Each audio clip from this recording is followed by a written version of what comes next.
on edge, Russia in chaos, Zaporizhzhia front in flames, Ukrainian drones wipe out Russian radar and air defense. In the Baltic, a Russian submarine sparks alarm, NATO forces scramble. And across the ocean, Trump considers a historic deal, Tomahawks for Ukrainian drones. The balance of power is shifting fast and Moscow is losing control. Welcome to Ukraine Today. I'm Zorislava Kolesnikova, and today the truth hits harder than propaganda. Zaporizhzhia front in flames, Russia's air defense falls apart. Ukrainians' drones are treated through their occupiers' position and radar station after another destroyed. Sanctions, missile strikes and poor production have left Russia's air defense on its knees. Is this the end of Russia's air shield? Can the Kremlin stop Ukrainians' drone storm, or will Zaporizhzhia become another graveyard for Putin's army? Zaporizhzhia direction. Drones from the 422nd Separate Battalion of Unmanned Systems, Luftwaffe, are destroying a mobile Terek radar station.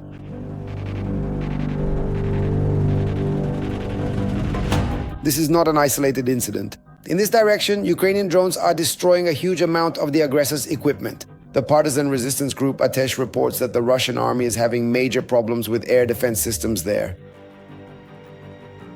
Our sources in the air defense units of the occupying forces on the Zaporizhzhia front report a catastrophic state of their equipment. Sanctions, missile strikes by Ukraine's defense forces on repair facilities, and manufacturing defects have led to the mass failure of anti-aircraft systems, including the TOR-SAM systems.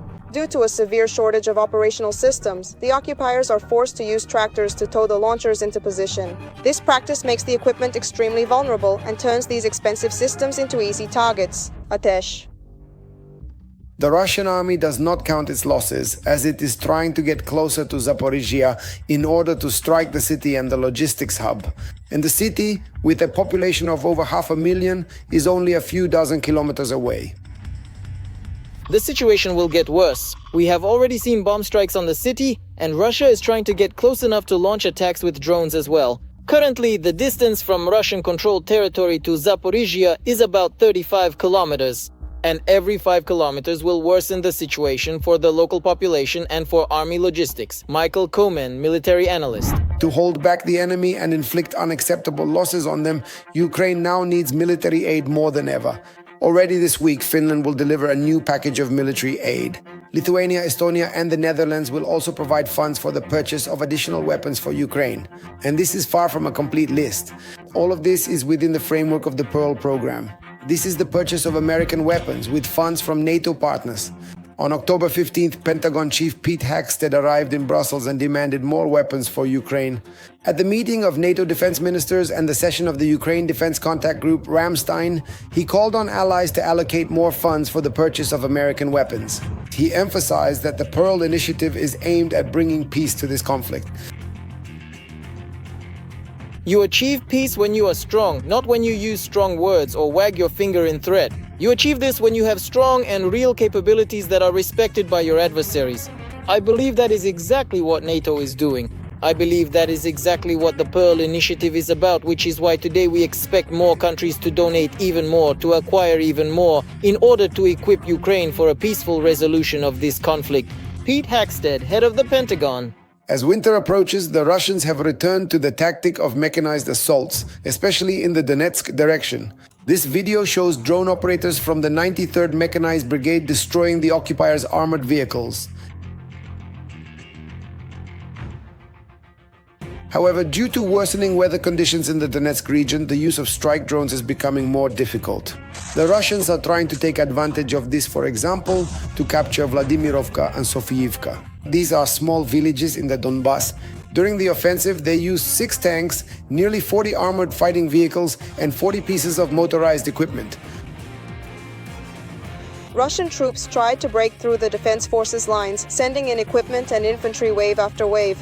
In the first echelon, mobile groups on motorcycles operated, followed by tanks and armored vehicles carrying airborne command troops. According to the Ukrainian analytical portal Deep State, the Russian army's offensive in Ukraine has slowed down by almost half since September. One of the most important factors behind the failure of the Russian army's offensive actions is the supply of weapons from our Western partners. That is why, for Ukraine, the initiative within the framework of the NATO countries' Pearl program for purchasing American weapons is very important right now. Every voice matters. Join our community, support independent journalism and help us bring you the truth from Ukraine. Become a member of Ukraine Today. Join us now. A Russian submarine has been detected in the Baltic Sea. The Swedish military confirmed its passage through the Great Belt and later in the Kattegat between Sweden and Denmark. Swedish naval and air forces escorted the vessel, describing the incident as a routine mission. But is this really routine or another Russian provocation testing NATO's readiness in Northern Europe? The Swedish Navy detected a Russian submarine in the Baltic Sea. The military reported this on the social network X. According to the agency, the vessel entered the Baltic through the Great Belt Strait and was later spotted in the Kattegat Strait between Sweden and Denmark. Air Force units and fighter jets escorted the submarine. The Swedes described this episode as nothing more than a routine mission. The Navy did not disclose the name of the vessel. It is only known that it is a multi-purpose diesel-electric submarine of the Kilo class, according to NATO classification. The same class includes the submarine Novorossiysk, with which the Russians recently embarrassed themselves in front of the whole world when it unexpectedly surfaced off the coast of France. By many characteristics, this is the best submarine not only in the Russian fleet, but in the entire world. Its engine runs more quietly than the sound of the sea outside, which means the vessel can remain undetected on NATO radar screens. The submarine itself is so well designed that it's no wonder it's called the Black Hole. Detecting this submarine, I think, will be a major problem for any potential adversary. This is how, 10 years ago, Russian propaganda talked about the lead vessel of Russia's modernized submarine project. The Novorossiysk was built specifically for the Russian Black Sea Fleet. The media enthusiastically claimed that the vessel was capable of sinking an entire group of enemy ships. But now, in 2025, it seems it's getting ready to sink itself. According to the VCHK GPU, due to damage in the fuel system of the Novorossiysk, which is on combat duty in the Mediterranean Sea, fuel is leaking directly into the bilge. There are no spare parts for repairs or qualified specialists on board the submarine. The crew is unable to fix the malfunction. Because of this serious accident, other problems have started to occur as well. The accumulated fuel in the bilge is an explosive hazard. The source believes that the crew has no other choice but to start opening the bilge right in the sea. In order to, as they say, solve the problem, they will have to, there's no other option, they will have to pump this water-fuel mixture overboard. Well, basically, yes, of course, if something like this starts happening, and there's no doubt that the submarine is being watched by aircraft, anti-submarine aviation, the Mediterranean Sea is, in fact, quite a densely populated area with military vessels from different countries. It will be easily noticeable by the large rainbow-colored slick. So, essentially, that's what everyone is watching for right now. But it should be noted that, after all, a submarine about 70 meters long is not such a big deal, not such a huge volume, although of course any environmental pollution is absolutely unwelcome. Now hundreds of international experts are monitoring to ensure that the Russians do not provoke an environmental disaster. The Russian Ministry of Defense is putting on a brave face, saying there's no emergency, that everything is going according to plan. At the same time, they neglect to clarify what exactly the vessel was doing in the Mediterranean Sea, given that the withdrawal of the last submarine was reported back in January, and whether there are Novorossiysk caliber missiles on board, which the Russian army launches from such submarines.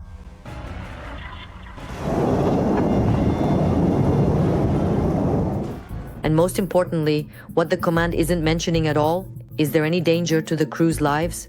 Diesel fumes are incredibly explosive, especially when one considers that a submarine is literally and completely packed with numerous and diverse electrical devices. At virtually any given moment, a tiny spark could potentially cause a devastating fire and the complete destruction of the entire submarine and its unfortunate crew. For me, the main question today is, what exactly is the Russian Federation planning to save? Is it primarily planning to save the valuable hardware? Or is it in fact planning to save the precious human lives, the people? From my personal point of view, in the unfortunate event of such a catastrophic accident, most of the crew members should have been safely taken off the ship, or indeed off the submarine, leaving behind only those dedicated sailors who are truly able to valiantly fight for the vessel's continued survivability and operational integrity. And fighting for survivability primarily means that all critical compartments of the submarine must be completely sealed, so that there is absolutely no fuel leakage whatsoever throughout the entire submarine's various compartments. So far, hardware remains the top priority for officials at the Russian Ministry of Defense. And it's clear that the experience of the nuclear submarine Kursk, where 118 crew members died, has taught them nothing. Novorossiysk did not request assistance and, under the watchful eye of NATO anti-submarine aircraft, is heading to the port of Kronstadt, where it is supposedly expected on October 21st.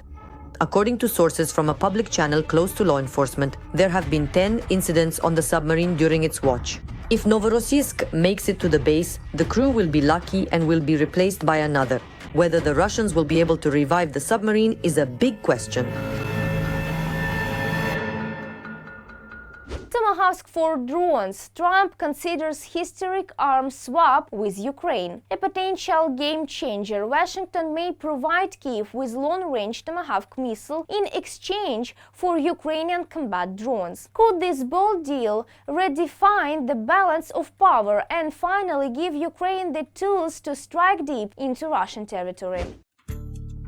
I seem to have already made a decision regarding Tomahawk missiles for Ukraine. 2 phone conversations in one day between Zelensky and Trump. And of course, this gives us signals and hope that with the same pressure Trump applied in the Middle East for the sake of peace, he will be able to put similar pressure on Putin to stop the war in Ukraine. I sincerely hope for this and have already discussed it with the president. As a result, Trump threatened the Kremlin with supplying Tomahawk missiles to Ukraine. I can say to Putin, listen, if this war is not resolved, I will send them Tomahawks. I can say that. The Tomahawk is an incredible weapon, very offensive. And frankly, Russia doesn't need this. They don't need it. I can say this to him. If the war is not resolved, we can do it. Nevertheless, the US president did not specify whether an official decision has been made to send Tomahawk missiles to Ukraine. So what could this mean? Is Trump simply trying to intimidate Russia, or is he issuing a warning? That is possible. First of all, because today we learned that the United States is helping Ukraine select targets for strikes.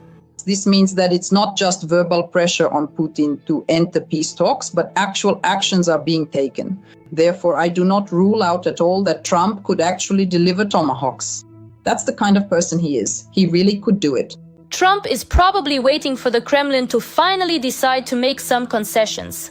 But will he be waiting in vain? The topic of Tomahawks is of great concern to us. President Putin has already spoken about this.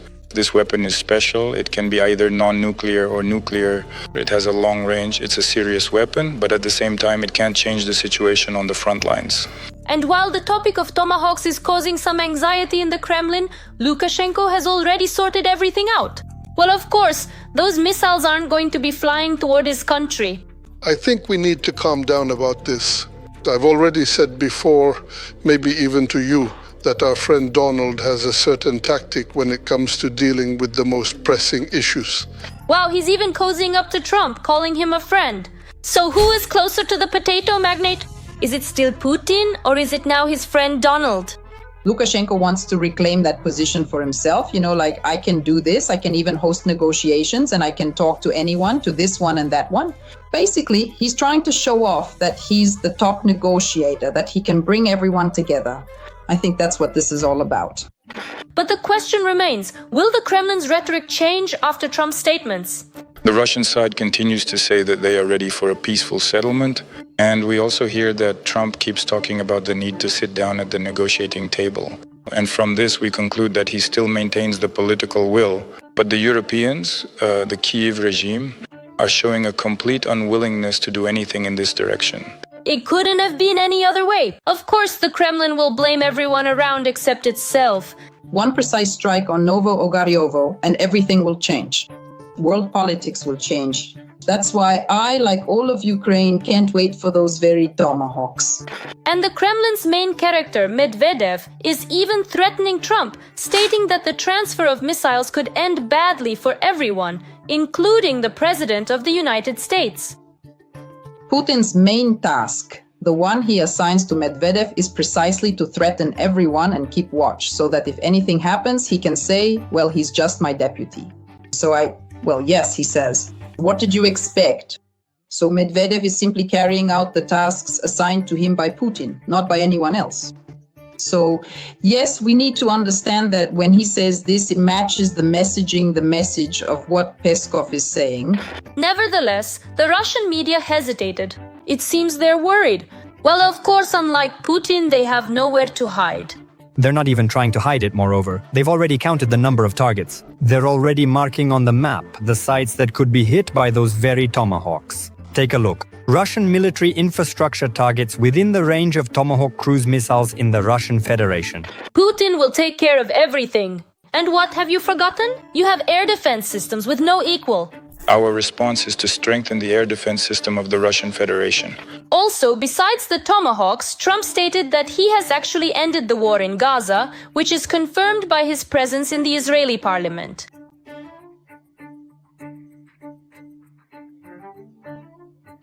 Well, that's another resolved conflict to Trump's personal account.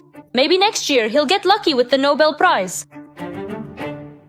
That's all for today on Ukraine Today. If you stand for truth over propaganda, like, share and subscribe. Join our mission, support real journalism and help us keep exposing the Kremlin's lies. Stay strong, stay informed and stay with Ukraine.